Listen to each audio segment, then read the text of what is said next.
화면의 배경 그림을 보시면 한 투자자가 여러 관문을 거쳐 강한 종목을 찾고 있습니다. 캔슬림은 단순한 종목 발굴법이 아닙니다. 성장성이 뛰어난 회사를 찾고 주가와 거래량으로 매수 시점을 고르며 시장이 나빠질 때 계좌를 지키는 전체 투자 체계입니다. 한 연구자가 수많은 과거 차트를 나란히 놓고 공통점을 찾고 있습니다. 윌리엄 오닐은 자신의 감만 믿기보다 실제로 크게 오른 주도주의 실적과 가격 흐름을 조사했습니다. 그래서 캔슬림은 기업 분석과 차트 분석, 그리고 시장 판단이 결합된 경험적 체계입니다. 화면의 세 기둥을 보시면 하나의 상승 화살표를 함께 받치고 있습니다. 첫째는 기업의 이익 성장입니다. 둘째는 주가와 거래량이 보여주는 주식의 힘입니다. 셋째는 전체 시장의 방향입니다. 세 요소가 동시에 받쳐줄 때 매수 성공 확률이 높아진다는 것이 캔슬림의 핵심입니다. 화면의 7기어를 보시면 어느 하나만 멈춰도 전체 장치가 힘을 잃습니다. 최근 이익과 장기 이익, 그리고 새로운 촉매가 성장의 이유를 만들고 수급과 주도성, 그리고 기관 참여가 주가의 힘을 확인합니다. 마지막으로 시장 방향이 실제로 매수할 때인지를 결정합니다. 화면의 그림을 보시면 수많은 종목이 여러 관문을 통과한 뒤 하나의 강한 후보로 좁혀집니다. 먼저 실적이 약한 기업을 제외하고 새로운 성장 이유가 있는지 확인합니다. 그 다음 가격과 거래량, 업종 내 주도성, 기관의 참여를 점검하고 마지막에 시장 방향까지 맞을 때만 매수 후보가 됩니다. 화면의 그림을 보시면 최근 분기로 갈수록 이익 기둥이 더 가파르게 커집니다. C는 가장 최근 분기의 주당 순이익 증가율을 봅니다. 최소 기준은 전년 같은 분기보다 25% 이상입니다. 매출 성장과 자기자본 이익률도 함께 보며 성장률이 연속해서 빨라지면 더 강한 신호입니다. 여기서는 한 분기의 높은 숫자보다 성장 속도를 봅니다. 예시처럼 주당 순이익 증가율이 28%에서 41%, 그리고 63%로 빨라지면 기관이 관심을 가질 가능성이 커집니다. 다만 낮은 기저효과나 일회성 이익 때문인지 확인하고 매출과 이익률도 함께 봐야 합니다. 화면의 계단을 보시면 한번 크게 튀는 대신 여러 해 동안 안정적으로 높아집니다. A는 최근 3년의 연간 주당 순이익 성장률을 봅니다. 최소 25%가 기준이며 강한 기업은 50% 이상도 보입니다. 장기 성장은 비용 절감이나 일회성 효과로 만든 분기 실적의 착시를 줄여줍니다. 화면의 그림을 보시면 새로운 제품이 문을 열고 더 큰 시장으로 나아갑니다. N은 새로운 제품과 서비스, 새 경영진, 새 산업 흐름처럼 실적을 바꿀 촉매를 뜻합니다. 단순한 홍보 문구가 아니라 매출과 이익이 실제로 빨라지는 증거가 필요합니다. 주가가 신고가 부근에 있다는 사실도 새로운 수요의 신호가 될 수 있습니다. 화면의 그림을 보시면 제한된 주식 물량보다 훨씬 큰 기관 수요가 밀려옵니다. S는 수요와 공급입니다. 가격 상승과 함께 거래량이 크게 늘면 큰 자금이 적극적으로 사고 있다는 뜻입니다. 특히 베이스를 돌파하는 날 거래량이 평균보다 40% 이상 증가하면 강한 수요 신호로 해석합니다. 화면의 경주차를 보시면 한 종목이 같은 업종의 경쟁자보다 뚜렷하게 앞서고 있습니다.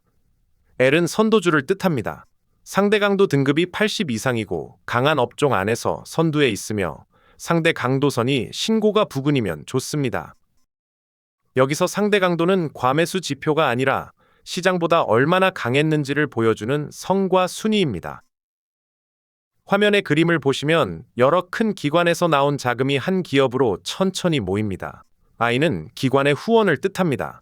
기관은 큰 물량을 하루에 살 수 없어서 여러 주와 여러 달에 걸쳐 지분을 늘립니다. 따라서 보유 펀드 수가 분기마다 증가하고 거래 유동성이 충분한지 확인하면 장기적인 수요를 추적할 수 있습니다.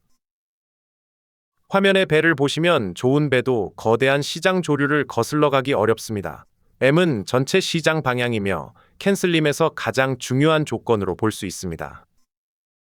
상승 추세가 확인될 때 신규 매수를 하고 상승세가 압박받으면 규모를 줄이며 시장 조정에서는 현금과 손실 방어를 우선합니다.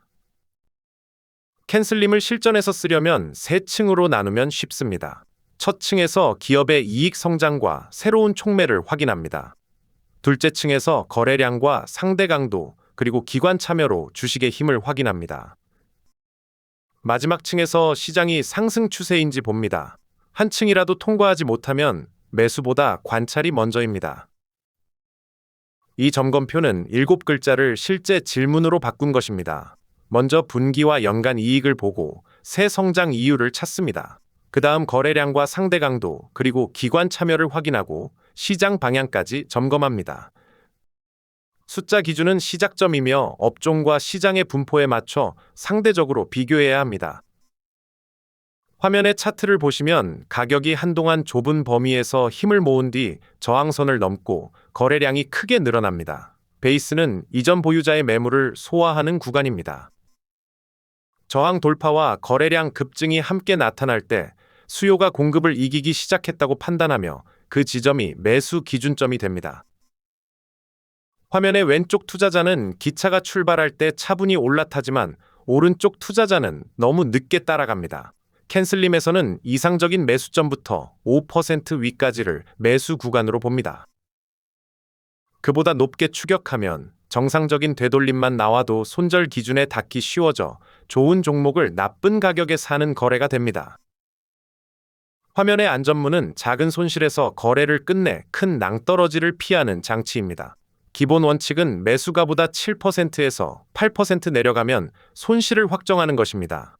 이는 버틸 수 있는 한도가 아니라 최대 한도입니다. 경고 신호가 뚜렷하면 더 일찍 줄이고 매수 전에 손절 가격과 포지션 크기를 정해야 합니다.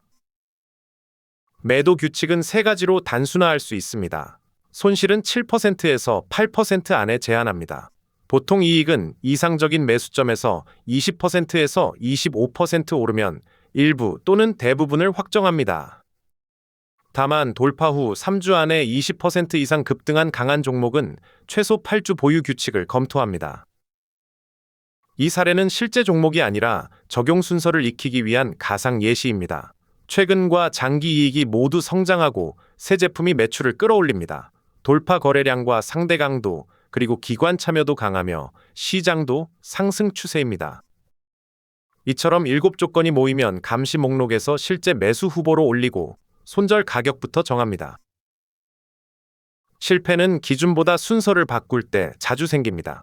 새 이야기에 끌려 실적을 나중에 보거나 많이 떨어진 후발주를 싸다고 선택하거나 돌파 후 멀리 오른 가격을 추격하는 경우입니다.